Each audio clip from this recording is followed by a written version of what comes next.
like this whole thing about, everybody fails at lean. Okay, everybody's failing. All the companies are failing lean. And I'm like, why does it have to be fail or pass? Welcome to Chain of Learning, where the links of leadership and learning unite. This is your connection for actionable strategies and practices to empower you to build a people-centered learning culture, get results, and expand your impact so that you and your team can leave a lasting legacy. I'm your host and fellow learning enthusiast, Katie Anderson. It's a problem I've seen over and over again, and I bet you have too. Organizations invest thousands of dollars and countless hours sending people to Lean, Six Sigma, and other continuous improvement training programs. Certifications get awarded, belts get earned, but then what? The binders go on the shelf, the new skills fade, and no meaningful problem solving actually happens. Why? Often because there's no support to put those technical problem solving skills into action and no guidance for navigating the messy realities of change, the people side of improvement. To explore this challenge and how to overcome it, I'm joined by Tracy O'Rourke and Elisabeth Swan. They're the co-founders of the Just-in-Time Café and co-authors of the newly released second edition of the Problem Solvers Toolkit.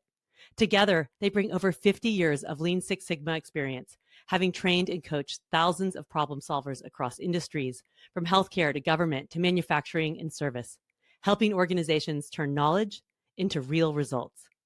We started off our conversation with this question.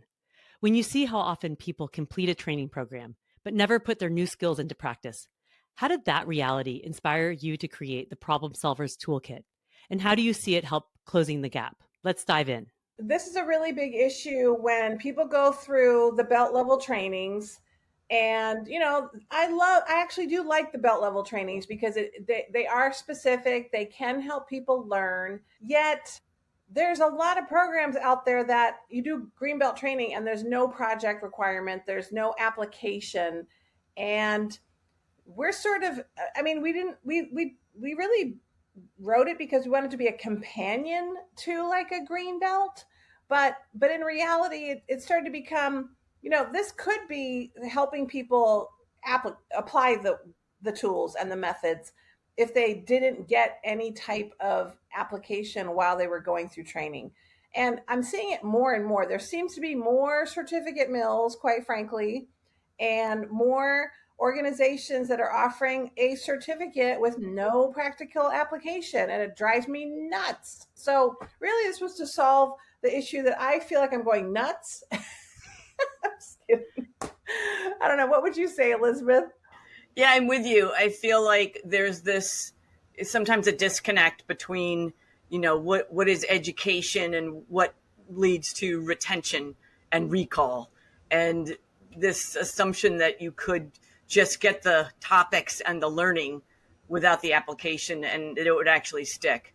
And the science all says, nope, that doesn't happen. And so if you're not going to be doing something with an educator or someone who could help you apply it, I feel like the book does that. It sort of takes you, takes the reader with them and says, hey, here's how we did it. Here's all the ways you could do it. And then here's all the ways you're going to mess it up. And so here's the way you're going to fix it. And I think, like you said, Tracy, it's more and more can be a way to go through with application. And, to lead process improvement, no matter what tool you're using, we need to apply the problem solving tools and then also bring people along with it. And I really appreciate this book as that companion that helps people do both, both breaks down tools in a very simple way about how do you go through a problem solving process and bring a team along as well. And then I love some of the things that you added in to the book. I read the first edition and I'm really pleased that my blurb made it on the back of the book too.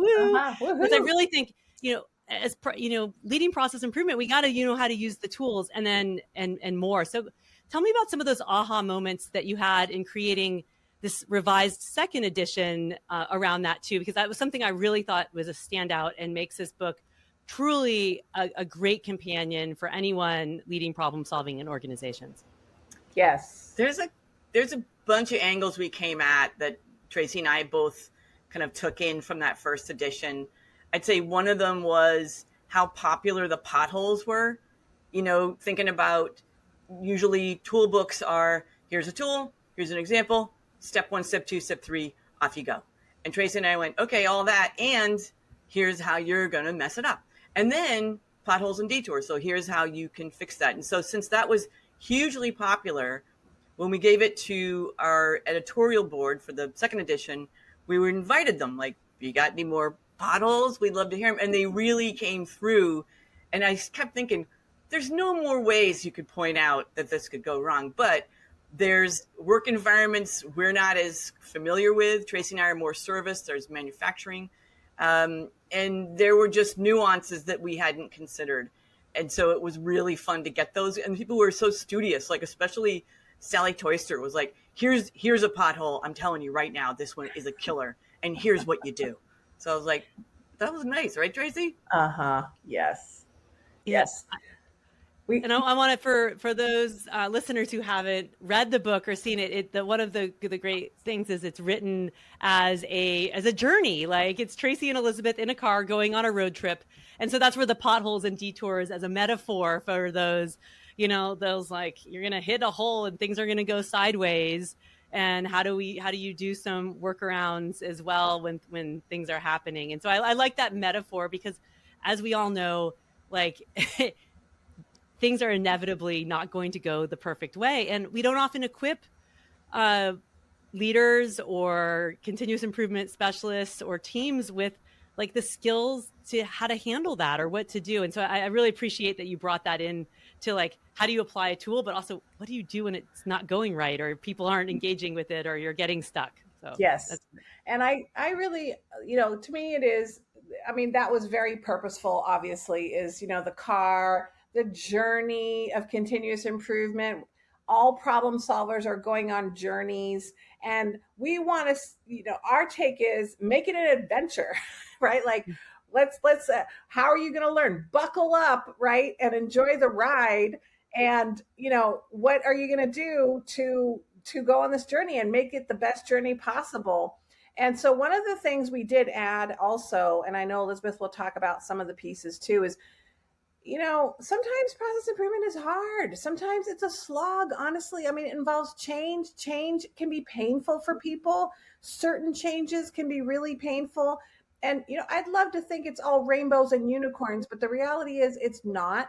And so we wanted to incorporate some elements to insert joy and fun. So one of the things we created was we went through the whole book and ended up creating road games that people could play. Just like any journey you go on or a road trip you go on, and you've got road games that you play to, help bonding, spend the time, whatever it is, however you want to call it. But we really wanted to, team building is a huge aspect of problem solving, especially on the service side where you've got cross-functional teams working in all kinds of processes. And, what could we do to help with energizers and icebreakers and team activities? And I think, here's the funny thing about that too, is I used to hate those. Really? Tracy, you're like I would think you'd love that. Like, but in my younger years, I always thought, people they just want to get to the work.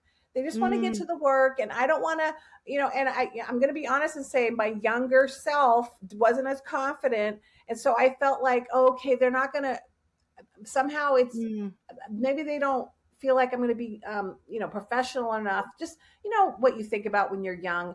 But now really I believe in the icebreakers and energizers. People go, well, you don't have to do these anymore, it's you can do other things. No, this is about creating a safe environment, getting to know, creating the connection. And it doesn't take very long. It can take 10 minutes to do an icebreaker. It doesn't take a long time, but studies do show that helps improve productivity of teams, especially because it reminds people that we're human, right? So you just learned about somebody's superpower and kryptonite, and it can resonate with you. It can make you laugh. You learn something new about a coworker that you've worked with for 10 years and didn't know. And so it does create that connection. And I use them a lot in my work, right? So when I'm working with organizations, I'm we're inserting those kinds of things all the time, not just in a training environment, in a meeting environment. So we add that as part of the toolkit as well. I think you're highlighting something that's really important, is like, it's not, and you're, especially when we're new or excited, like we want to just like do the tools, like do the process improvement, but it's about both the technical problem solving capabilities and the social capabilities, the influence capabilities of bringing people along. And really what you're speaking to is like a component of my Catalyst model, which is being a skillful facilitator. How do we bring teams together to facilitate that problem solving process? And I love that you included that much more robustly in this edition of the Problem Solvers Toolkit. Elisabeth, you were going to say something as well. Yeah, no, I think, as you pointed out, like Tracy brings the joy, but I also was thinking about, we wrote that first edition in 2018. So I think about, we got a 7-year itch and we had to come back because we've both learned a lot more in between. And I love Tracy's editions. Like the road games are largely coming from her. And some of them just crack me up just asking them, like, how many feet or how many legs in your household? Like, that is a hilarious question. So you're already starting off on this nice note, but people want to talk about the dog, the turtle, the cat, the goat, whatever. And it just brings another element and we get to know each other as humans. So I've also, because of Tracy, been a lot more open to, right? Let's have some fun and sneak in a little bit of psychological safety, getting to know folks. Yes. What are some of those other aha moments you've had in the last 7 years? I mean, you both have decades of experience leading change, leading process improvement as Lean Six Sigma consultants. But what are some of those ahas that you really wanted to help people, I guess, maybe avoid as well, or at least move through more effectively through your work and through this book? The other thing we added, and this was kind of a massive aha, and this happened during COVID for me, which is like a lot of people suddenly were off the road and, life is upside down. And I remember thinking, okay, I have a little time on my hands. What have I learned on this earth? And it got me to start thinking about the stories that happened and the ahas that I've had in my whole life. And what have I learned and how do I treat people differently? How do I treat situations differently? How do I approach the world differently? And that turned into Picture Yourself a Leader, the book from 2023. And so now, once again, Tracy and I get the 7-year itch. It's like, okay, we got to infuse this baby with all these things we've learned. So I thought, well, what for each phase of the journey might be a really targeted chapter from Picture Yourself. So, and those were all about, like Tracy dealing with the team aspect, the icebreakers, the gelling with the folks doing the work. And then I'm approaching it from, you may not think you're a leader, you may not have a title, you may not be a manager, director, whatever, but you're affecting people, you're impacting people all the time. So at these different phases, here's a story about this might happen to you. Here's some ideas or here's some prompts to get you thinking about how else you might deal. So that's another thing we did was add those. I really appreciate that, Elisabeth, and also highly recommend your book, Picture Yourself a Leader. I was on the editorial board for that one, and love the. It's great with pictures and insights from Elisabeth. So we'll put the links to that book too in the show notes. But the point is that, like, no matter, for the listeners who are tuning in here, you're all leaders at different levels, whether or not you're senior executive or you're the, process improvement facilitator or you're a manager or you're running a team, you're influencing people around you. And in that way you're leading. And I think that's really important. And we have to then think about how are we showing up with that impact and how are we bringing people along? That's really what a leader is. I remember Mr. Yoshino. So you both had the opportunity to meet Mr. Isao Yoshino, the 40-year Toyota leader of my book, when you came to Japan with me back in 2019, which we'll talk more about later. But I remember that I kept calling him a leader, and he's like, I'm not a leader. And he was thinking leader meant the senior executive. And I'm like, no, you were a leader at Toyota. You were a manager, you were a senior manager, you led teams, you led training programs, like you led people. And when I reframed it for him that way, he was like, oh, okay, you can call me a leader. I get that now. It wasn't related to a specific title, but it was how you're showing up and how your impact you're having. Really nice memory of Mr. Yoshino that Tracy and I got to spend a good chunk of a week on a bus with back in 2019. He's just a rare human, and what an incredible presence. That was a joy. Yeah, it was great. So good. And he was the podcast episode right before this one. So episode 50 is him talking about leading some change as well at Toyota. So that's great too. Often we get in our community of continuous improvement, we can get hung up on, is this lean? Is this Six Sigma? Is it DMAIC? Is it A3? Like the actual title of the tool or the methodology. And I love how you address that head on in your book about, this is the Problem Solvers Toolkit. It doesn't as much matter what we call it. It's about the process. And I'd love to hear your perspective on that, because we've also had some conversations. Is lean, is Six Sigma, does it matter? What is that? And it can be alienating for some people if they think it's this special language out there. Kind of strong opinions about this. And I have to be honest, so I originally started in the 90s at GE, and it was all Six Sigma. And then I really wanted to learn more on the lean side. And I actually found Mike Osterling, and, we talked, we had coffee, and I told him I'd be his Vanna at any place he was going to go. And I thought he would never call me again. There's a whole story in that in itself. And then he called me, and I went on a couple of engagements with him, and I started to meet more and more lean people. And I'm going to be honest and say they poo-pooed my experience. They're like, oh, Six Sigma. Yeah, no. And I'm like, and I had a great experience at GE in using DMAIC as a black belt. And, the thing is, because people say, well, lean, it focuses more on the culture, and Six Sigma doesn't. You need good culture for either. You can't just say, oh, well, Six Sigma, you can't apply either if your boss doesn't want you to talk about problems, right? So I kind of felt a little on the defense, and I was not expecting that, honestly. And, I really kind of ran into these camps, these lean camp and Six Sigma camp. And I'm like, why do you got to pick a camp? I mean, we're all under the umbrella of continuous improvement.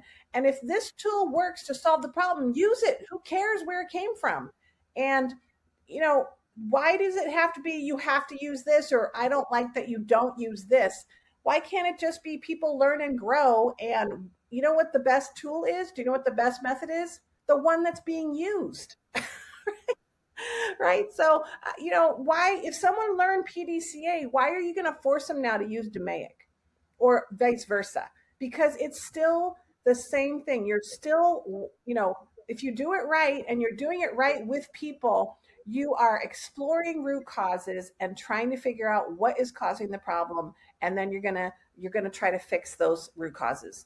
And it's the same method, PDCA, DMAIC, and whatever you're comfortable with. And I know people are going to, there's going to probably be, I'm going to have some haters by saying that, but I really do feel like I felt like I needed to go on the reverse side, because I had a great experience. And I got into talking with someone in detail about my experience at GE with DMAIC. And the only way they could process it is this way. They said, well, it sounds to me like they did it the lean way. Okay, fine. Sure. If that's how it works for you, great. Yeah. Tracy, how could you have any haters? That's absurd. It is absurd. And I've had the same experience too, or also we get so excited as continuous improvement professionals, especially when we learn a new tool, I want to apply this and we're going to lead with the tool, but sometimes that can be a barrier to people. So I say, don't even tell people you're using a certain tool. Just walk them through the problem solving process, because even as you laid out DMAIC versus PDCA, it really is the same problem solving process. We just call the steps something different. And so if we go through what should be happening, what's actually happening, what's the root cause, what are our countermeasures, what are some things we're going to experiment, and how do we keep doing that? It doesn't matter the format or the template or the name of the step. What matters is you're going through a problem solving process. Yes. Yeah. Okay, and I'll just say one more thing. I'm sorry. I got to get this off my chest too. But like this whole thing about, oh, everybody fails at lean. Okay, everybody's failing. All the companies are failing lean. And I'm like, why does it have to be fail or pass? Right? Isn't it a spectrum or a journey of learning? Like, isn't that when we learn the best is we do something wrong and then we try to make corrections and those are the things we remember the most? Does it have to be that you failed? I mean, why can't it be a spectrum or a continuum of learning? I don't know. I'm Yeah. going to have haters. No. Said that I mean, that's before. exactly what I talked about with Jim Womack a bunch of episodes ago. Is has lean failed? And actually, we're like, no, it's not that it's fail or not fail, but it's like how can we learn from things that have worked and things that haven't worked as well? I don't think I agree. Like, I think it's a buzzword to say it's failed, but it's really like, I'm with you. Yeah. You're taking me back to school. I'm like, can I get a B plus? Well, have to be pass fail? Yeah. Well, like, is it perfection? Like, do we need perfection or do we have that learning mindset? Right. Like, I think maybe I wonder if that's a barrier too, of people, they're like, oh, I have this belt now, or I've gone through this training and I need to do it all right, like all correctly. And you learn by doing, right? And so and like, as your potholes say, like, it's never going to go perfectly. Or the Daruma dolls I have behind me, like, you're going to fall down 7 times, just keep getting up 8 to keep, or like fall down 7 times, get up 8. Like, it's about getting up and learning your way forward and not being so tied into are we doing this perfectly? Of course, we want to continuously improve. We need results, but like, don't let that stop like your problem solving process. So, so like, speaking of failure, you both had to, you learned from what was working in the first edition of the book and you added in some ahas, and you've also had some other things that you were thinking about, like, how can you make this better and learn from either what was working well, but maybe things that could be even better in this second edition, and especially leveraging your Just-in-Time Café and more. So I'd love to hear some of those other learnings that you had in thinking about how to make this book most helpful for the readers and people, the problem solvers.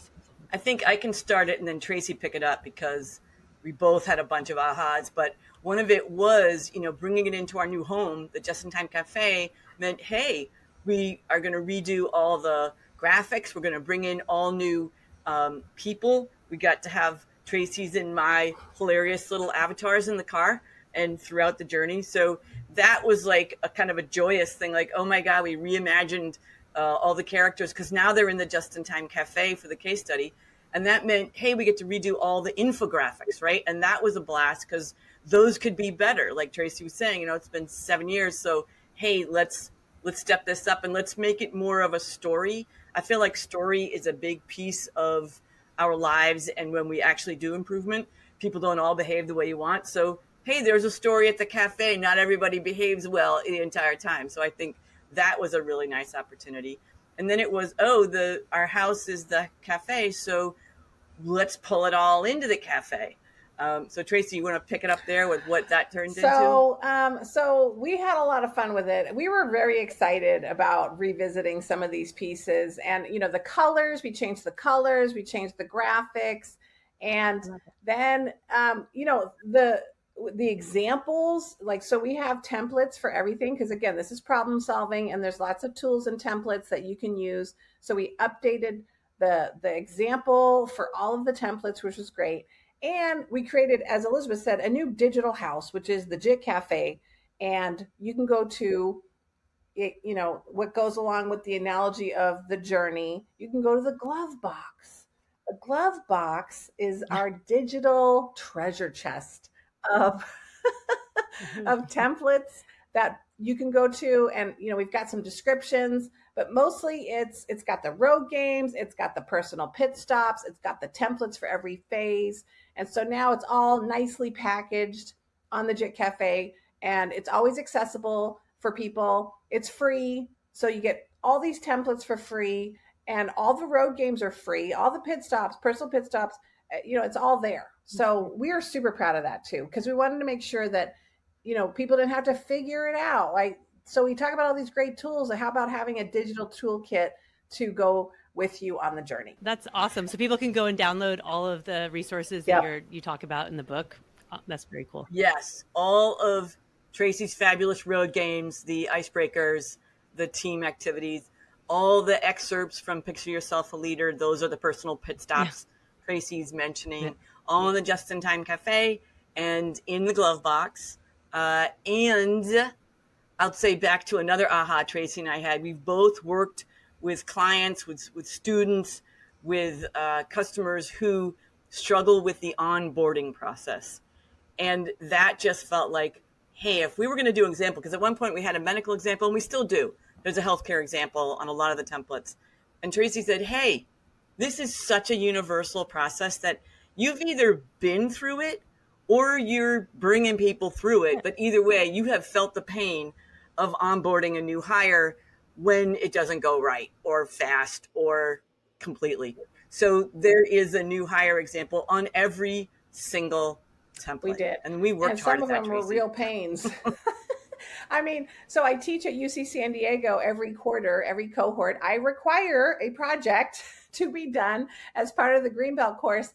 And so people will bring projects every year, and the public course is taught every semester. And the number one process people bring to work on is onboarding. I see it at least once a semester, if not more than once. I think in one class, I had 3 people working on onboarding. One of my clients recently, that was the healthcare organization, their number one low-hanging fruit problem. They're like, if we can get this and get physicians in faster, we're like, that's going to solve so many problems that we have going on. So so if that's your issue, if that's your problem, get the book, because the answers are all, Although the problem might be different, but you can there's probably some great ideas in there. It's all there. It's all good. Yeah. One and done, solve that problem. Done. No, but I think, we're laughing here. But that's a really important point for problem solving too, is that we can learn a lot what's worked well in solving similar problems, like say on onboarding, but to get really specific on what is your process problem, what is the process problem that you're encountering, because we tend to jump to solutions a lot, right? We're like, especially when we love problem solving, we've seen it there before. I mean, and so like, how can we learn and get the great ideas, but make sure that we're not just that we're putting in countermeasures that are actually going to solve the problems that are going on in our every single time I saw onboarding, the process was different. The root causes were different. The problem was different. And so it's never boring. It's never boring. And you're kind of like, wow, that's what it was this time. That's interesting. Because it's never really the same. That's where you really need to apply the method and the root cause analysis and stick with it and be curious and investigate those, because I think once you start to do that, the standard solutions that people always have, training, automation, throw people at it. We need people, become sort of inspection. Okay, yeah, but that's not really changing the process. It's a side peripheral improvement. Or we're throwing darts and but not sure if that's maybe it helps, but maybe it doesn't. We don't really know why or why not. So going through that process, and I should say, I like to say and, not but how can we also be inspired by things and learning from others so that you're not always recreating the wheel? So define the problem and then be inspired by other ideas and solutions that the folks have come up with. Yeah, absolutely. So I was laughing, Tracy, when you said that you were, early in your career kind of poo-pooing the team building or whatever, because I can't think of anyone besides maybe me who's as loves team building and bringing people together in high energy. And for those of you who don't know, Tracy has an alter ego named Miss Fix-a-Lot, and she has written, produced, 2 spoof music videos for the Lean community. And I had the pleasure of being a guest appearance in 5S Baby. But maybe, Tracy, just talk to me about your these. I will put links for this in the show notes for sure, because if you haven't watched these, they're incredible. Got to. Yeah. Yes. I'll just tell the story really quickly, because it's funny, because a lot of people just would ask me, why did you do that? I'm like, what do you mean? So people just were, well, I don't understand. I mean, how does a master black belt consultant, just come up with a spoof song? And a lot of it was I got inspired. I heard a song called I Like Big Books. and it was from Baby Got Back, and it was education related, and it was all about school, and it was great. And I thought I would be so cool if I could do something like Baby Got Tools. And I started writing the lyrics, and I kind of forgot about it actually. I wrote like half the song, and then I just got busy and forgot about it. And then I was reminded that I should probably finish it by one of our Sam Morgan. Was it Sam Morgan? He was the one that said, "You need to finish that." So I said, "You know what? You're right." So I finished the first one. I wrote all the lyrics, and then I could not understand anything I was saying because I was talking so fast, rapping so fast in the video, couldn't understand it. So I said, I need a music video, and I found this awesome real music video producer, and he like made it all come to life. I was so impressed. I was like, wow. It was awesome. And of course, you were in my second one, and you rocked it, Katie. I mean, like, the girl flies in for one day between a business trip and a vacation, and she managed to pack like many types of wardrobe outfits for the 80s theme. I was so impressed. And she rocks it. She just comes in and she kills it. She flies out the next day. And guess what? I wrote another one. Oh, can you give a little preview, or are you holding it for a secret? So yeah, I mean, I don't know. Should I share it? So I just literally finished the lyrics, and right now I'm practicing the lyrics in the song format, because you need practice. You can't just go into the studio to record it without practicing. So I'm in the practice mode, and I'm probably going to record it in the next 2 weeks. And once it's recorded, then I actually reached out to my music video producer today. And so I have a couple people on the list that want to be in the video now. And so I promised them that they could be in the video this time. So should I tell them? All right. Yeah, let's hit it. I want to know. Okay. What's the next one? Right, so it's actually not an 80s rap song. So I was at a conference, and this guy, I was at the Lean Construction Institute conference, and this guy, Trey, who heard my videos, he goes, he didn't even say hi to me. He just goes, "I know what your next song should be." And I'm like, "Well, okay, what?" And he's like, "You need to do this song." And he told me, and I was like, "Yes, we are doing that song," right? Okay, it's a 90s song, and it's by NSYNC. And the song is Bye, Bye, Bye. So when you hear it, they say, bye, bye, bye, bye, bye. So guess what that became? 5 whys. Why? Why? Oh my gosh, that's amazing. And 5 whys is one of the key tools about problem solving. I also love the collaboration on that. Yeah. Like, it's funny. I have the improv background. Tracy's got some serious improv instinct. Yes. Just like to build, like, okay, that sounds great. All right, let's do that. All right, now I'm gonna take it. Okay, let's go. So I love it. It is I mean, it's funny. My favorite part is this. Oh my gosh, it's just funny. And I can't wait to make it a goofball video, because that's like my favorite thing, is just being a goofball in a music video. Yes. Yes. I love being a goofball with you as well in your music videos. So thank you for that. And I think that's really important, like problem solving and continuous improvement, all this, like, it can be fun, and it should be fun. And that's also how we engage teams and uplift them, and not just have this be this, like, we're doing this process improvement that's boring, but how do you have meaningful change that's engaged, where people are energized and like excited by what they're doing. And so bringing that energy is Thank you. Awesome, yeah. Somebody told me you missed your calling. You should have been a rap star, not a process improvement person. You can be both. It's not either or, it's and both thinking. I think this also speaks to like the power of collaboration. And I am so grateful that you two, both Elisabeth and Tracy, are such an critical part of an important part of my chain of learning. I mean, we got introduced, probably 2017 or 18. And then you came to Japan with me, and that really solidified our friendship, our relationship, like this immersive week in Japan. And then collaborating afterwards, Elisabeth helping be part of your book, Picture Yourself a Leader, and helping be a backup singer for your 5S baby video, Tracy, and other collaboration that we've I got had. to be on your editorial board for your I know book. that's true. Elisabeth was on the editorial board right. for Learning to Lead, Leading to Learn. So I thank you. And so it's this virtuous cycle, and that really is like what the chain of learning is about. And I feel that like you're helping enable people to create that chain of learning too, by helping solve important problems and figuring out how to engage them and build that learning as well. I'm always curious in talking to people who've come to Japan with me over.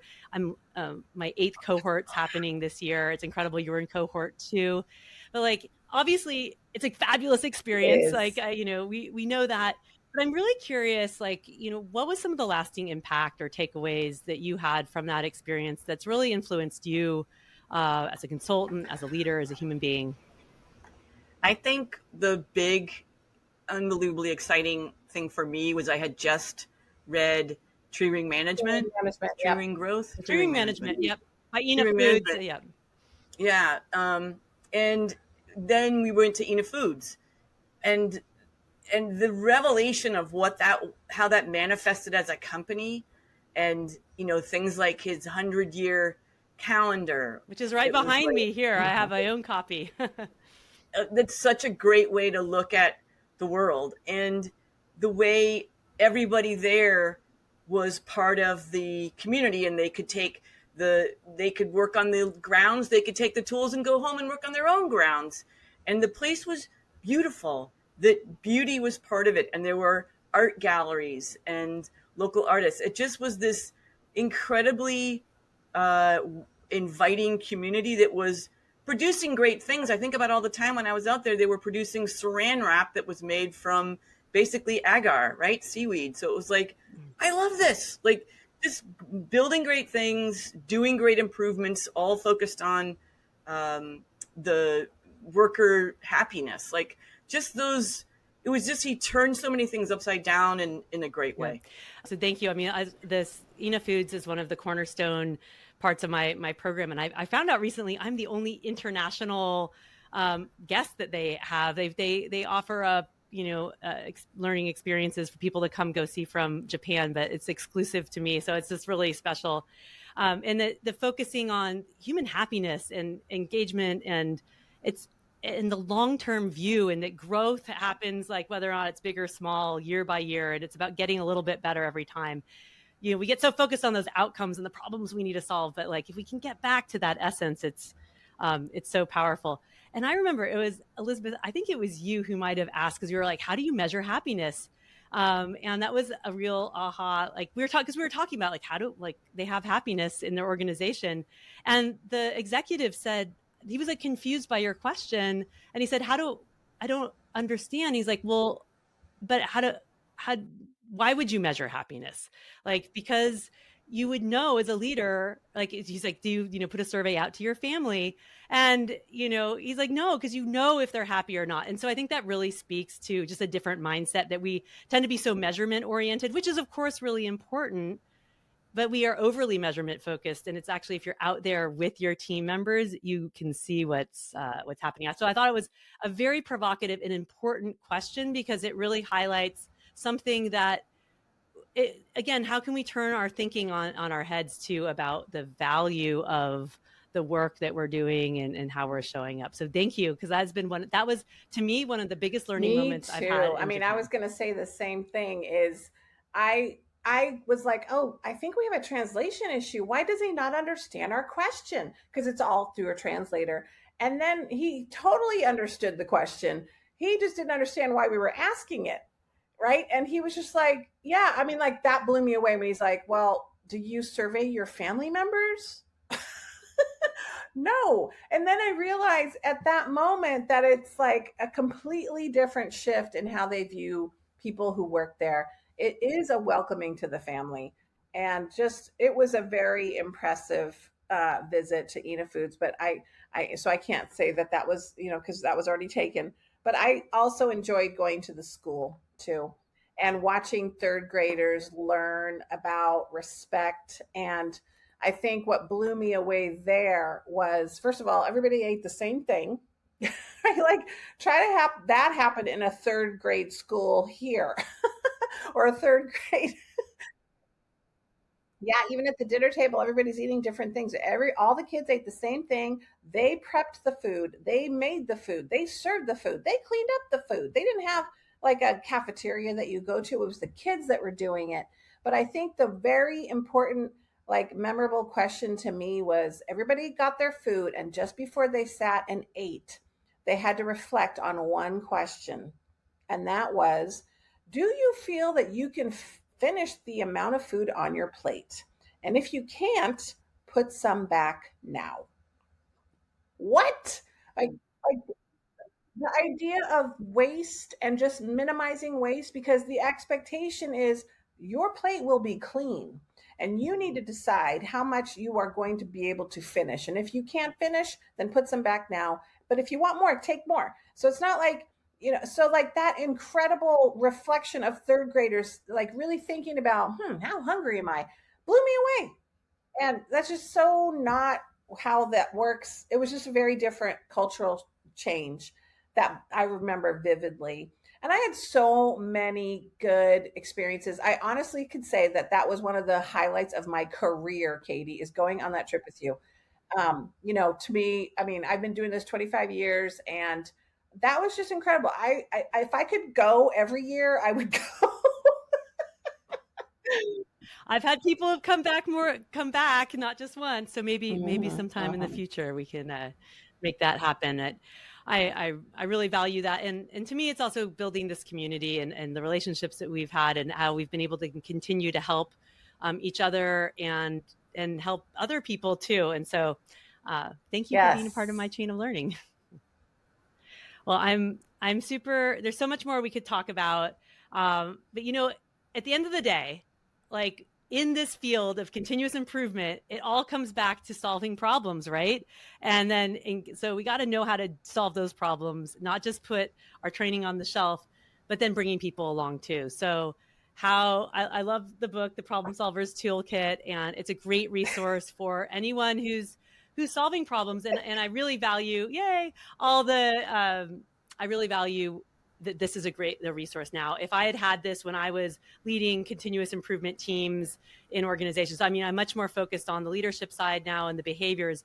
This is such an incredible tool book for, a guidebook, really, not just a tool book with their, got the glove box, but to really help make sure that we're going through that right process. So thank you for helping pair the technical and the social side to help people put into practice what they're learning, because that's what's the most important, right? It's like, what are we What doing are with the we knowledge that we've doing? gained? Exactly.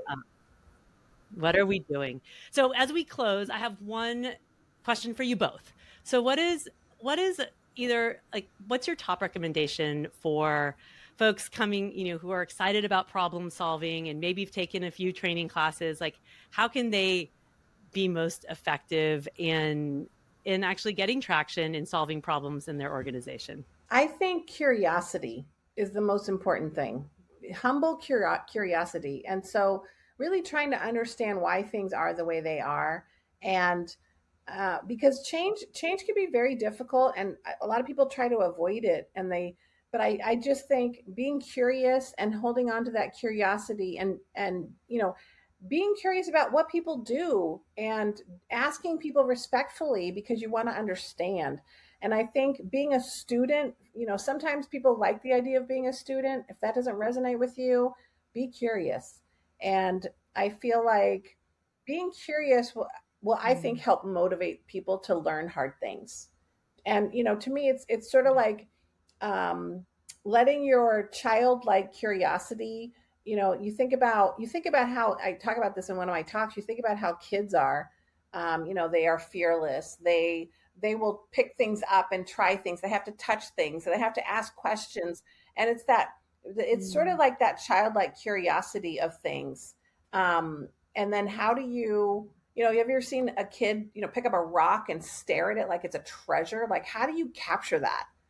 And so to me, that is, remembering that, I think, is important, because it makes you feel like problem solving is natural instead of painful. We end up sometimes being the problem solving expert. And if we can stay in that curiosity learning mindset, we opens us up to learning along the way, and not just being so confident that our answer is the only answer. So it actually embraces more ideas. And I think just building on curiosity, to take that to those around you, and use your curiosity as a way to get to know not just the people, but their experiences.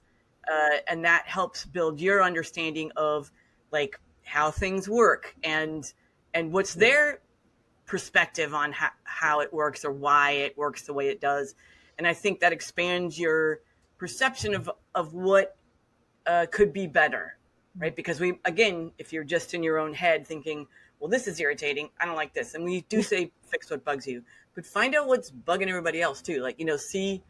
Get that sense, because it's better when you have more people in the car with you. Yes. Back to the road trip analogy. Yes. Well, thank you both. There's so much we could talk about. I really encourage everyone to get a copy of the Problem Solvers Toolkit, second edition. Thank you again, both. And be sure to check out all the links that are in the show notes to the videos and more. And I look forward to continuing to be curious. Yeah, and also, if anybody wants to be in a rap video, send me a note. Although I can't promise you'll be in it, because I do have a list.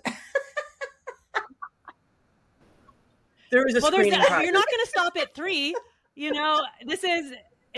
It's something that is compelling you inside. So you need at least 5. Yeah. So reach out to Tracy, let her know, send her your ideas for the next video. That too. Music video. Yes. Good. Well, thank you again. And thanks everyone. Thanks everybody. What stood out to me in this conversation with Tracy and Elisabeth is that knowing the tools isn't enough. Real impact comes from actually using them, bringing others along in the process, and staying flexible and curious about how the work gets done. Successful problem solving requires both the technical know-how to identify and address root causes, and the people skills to engage teams, navigate change, and keep momentum going. And it's not about whether you're using DMAIC, PDCA, or an A3. It's about the intention behind the problem-solving process, not the name of the tool. Think back to the opening problem we wanted to address today. We've all been there, coming out of a training energized, only to see our new skills fade when we get back to real life. Don't let that happen with your last learning experience. Maybe it's even this podcast episode. Identify one place where you can apply what you learned this week. Put it into practice. Reflect on what you learned along the way, and then teach that skill or tool to a colleague or team member. That's how you close the gap between learning and doing, and extend your impact by strengthening your chain of learning. As we highlighted today, effective problem solving isn't just about having the right technical skills. It's about pairing them with influence, facilitation, and leadership skills so you can create lasting change. If you haven't yet, go download my free Change Catalyst self-assessment at kbjanderson.com/catalyst, spelled with a K, to explore all 8 competencies that you need to master to be an impactful change leader and to pair with your technical skills. And if you want to go deeper, listen back to episode 9 of this podcast, where I break down each of the competencies and how to develop them. If you've enjoyed today's episode, follow or subscribe now and share this podcast with your friends and colleagues so that we can all strengthen our chain of learning together. And if you're finding value in the show, please rate and review it on your favorite podcast player. It really helps others discover the show. Thanks for being a link in my chain of learning today. I'll see you next time. Have a great day.